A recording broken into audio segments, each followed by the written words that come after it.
दोस्तों नमस्ते। त्रेता युग में आप सभी का स्वागत है। दोस्तों, हिंदू धर्म में हमें सतयुग, त्रेता युग, द्वापर युग और कलयुग, इन चारों युगों के बारे में जानने को मिलता है। और हर युग का अपना अपना निर्धारित समय है और अपने अपने निर्धारित समय को पूर्ण करके ये युग चक्र चलता रहता है। और इसी प्रकार किस युग में क्या होना है यह भी सृष्टि के रचयिता को पता है। लेकिन क्या आप जानते हैं कि कलयुग के कुछ कड़वे सत्य हैं जो कि भगवान कृष्ण ने द्वापर युग में ही बता दिया था, जो आज 100% सच हो रहे हैं। तो दोस्तों, आज हम भगवान कृष्ण द्वारा कलयुग के बारे में बताए गए 5 कड़वे सत्य के बारे में जानने वाले हैं। तो आइए जानते हैं।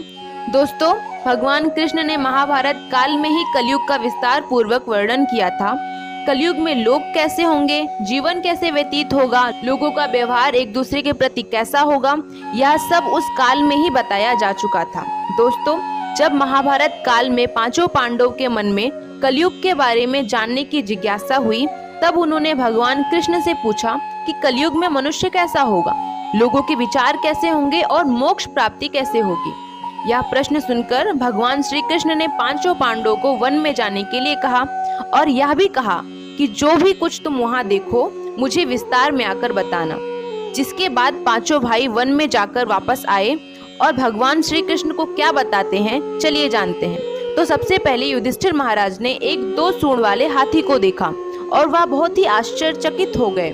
जब उन्होंने भगवान श्री कृष्ण को इस दृश्य के बारे में बताया तो भगवान ने उन्हें उत्तर दिया कि कलयुग में ऐसे लोग राज्य करेंगे जो बोलेंगे कुछ और करेंगे कुछ और यह लोग दोनों ओर से शोषण करेंगे। जिसके बाद भीम ने एक गाय को देखा जो अपने बच्चे को इतना चाट रही थी कि बच्चे का रक्त निकल आया।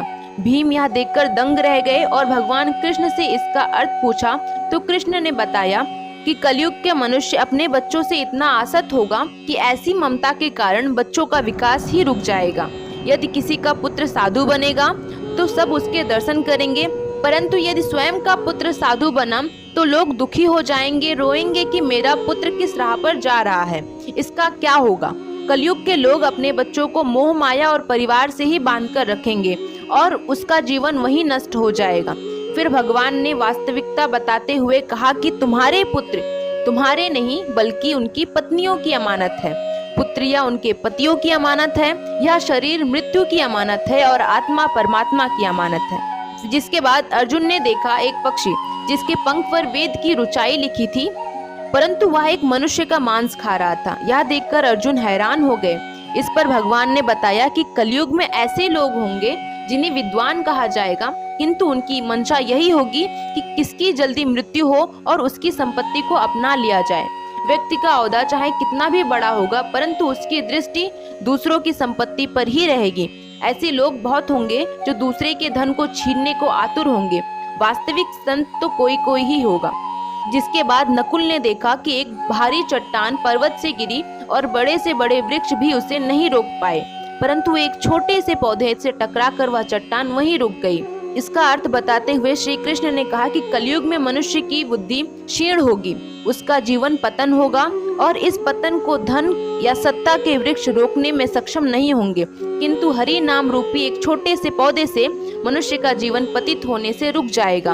हरि कीर्तन से मनुष्य की बुद्धि प्रबल होगी। जिसके बाद सहदेव ने वन में अनेकों कुएं देखे, जिनमें से केवल बीच का कुआं खाली था जो कि सबसे गहरा था। श्री कृष्ण ने इसका अर्थ बताया कि कलयुग में धनी व्यक्ति अपने शौक के लिए पुत्री विवाह में, उत्सवों में बहुत आयत में धन खर्च करेंगे, परंतु किसी भूखे को देखेंगे तो उसकी सहायता करने में किसी को कोई रुचि नहीं होगी।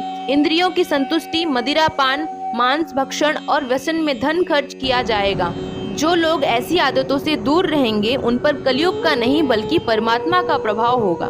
तो दोस्तों, यह है कलयुग के 5 कड़वे सत्य जो भगवान कृष्ण द्वारा बताए गए थे और आज सच भी हो रहे हैं। लेकिन इन सत्य के बारे में आपकी क्या राय है, कमेंट में जरूर बताइए।